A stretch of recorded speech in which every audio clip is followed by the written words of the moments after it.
Assalamu alaikum warahmatullahi ta'ala wa barakatuh. Insha Allah zan nuna mana da zamu iya recording in income da expenses a cikin manhajar Ibkhabudget. Da farko idan muka shiga manhajar mu ta Ibkhabudget zamu zo mu clicking din wurin budget page din muna clicking gashi nan zai riga ya kawo mana. Wannan shine adadin cash balance din mu, bank balance din mu, sai total balance din mu. Wannan da cash balance da kuma total balance din wannan shine adadin kuɗin da muke da su a kuɗin da aka yi sayayya a shagon mu, wanda idan ba ku manta ba idan a previous video din mu na nuna mana cewa yadda za mu zaɓi shin cash aka ba mu kuɗin da muka yi selling ko kuma bank transfer ne. To anan ne za mu iya ganin adadin kuɗin mu da yake cash sannan da adadin kuɗin mu da yake bank. Za mu iya dubawa za mu ga adadin total ɗin kuɗin da yake kuɗin mu da aka yi sayayya a shagon mu kenan.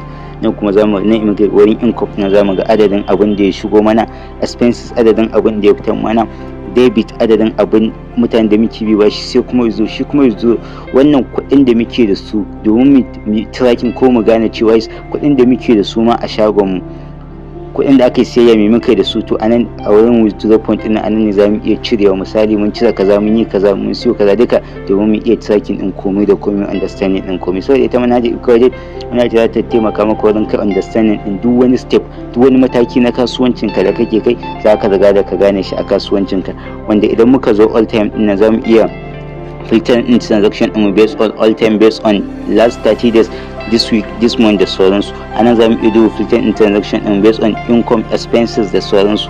Nan zamu iya filter in transaction din mu kuma nan zamu iya filter in transaction din based on highest amount da lowest amount. Nan kuma idan muka yi clicking in muka zo nan duk gashi wa'annan sune transactions din mu, idan muka yi clicking automatic zamu iya ganin transaction din da muka riga da muka. Wannan transaction ina ne na income, zan nuna mana kuma transaction, wannan shine transaction ina kuma na expenses da ne, wanda duk transaction din da ne zan ranga ganin duk recording din da ne kama daga income, expenses da withdraw din da ne duka zan ranga ganin su a wannan page din ne da ake recording din expenses ko income. Zamu zo mu clicking din wurin add transaction kamar da kuke gani.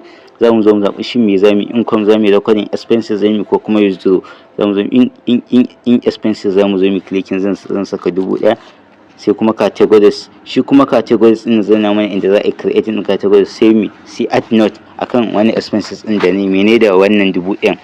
Zan ce misali na sai data, automatic ina clicking din data sai yanzu ne clicking din add transaction, automatic na riga da ne creating din transaction din, ne creating din expenses na 1000, wanda shi kuma idan na zo ne clicking din categories anan ne zan zo ne creating din categories based on expenses ne, income ko kuma debit anan zan zo ne creating din categories, wanda ina ƙara komawa din budget page ina automatic zan riga da zanga expenses ina ya riga da ya koma 1/4. Haka ma idan income, duk wani income zan yi recording ko expenses duk wannan method ɗaya ce. Ina gama recording ɗina zan zo ne clicking din wurin expenses, zan ga expenses ina 1000, ga source of expenses ina in cash, ga categories ina, ga date din da ne creating categories din, ga note ina da sauransu.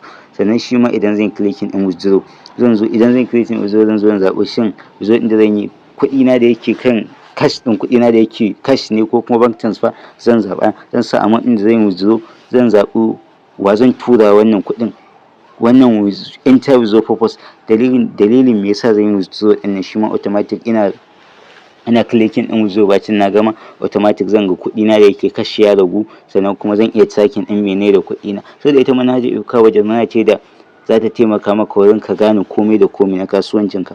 Ga waɗanda ba su fara amfani da manhajar Ibkhabudget ba, za su iya mana magana mu turo musu application din mu na Ibkhabudget, ko kuma za su iya searching din ibkhabudget.lovable.app.